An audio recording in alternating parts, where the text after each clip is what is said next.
कह रहे थे ना कि ठंडे पानी से मत नहाओ, आने लगा खांसी। ये लो पैसा, जाओ खांसी की दवाई लेके खा लेना।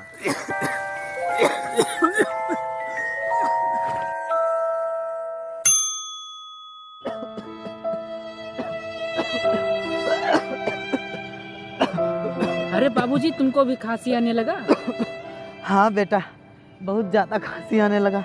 बेटा तुम एक काम करो, हमरे लिए भी जाओ, खांसी की दवा ले आओ, खुराक। ठीक बाबूजी। ये लीजिए बाबूजी, आधा इस टाइम मार दीजिए और आधा रात में मार देना।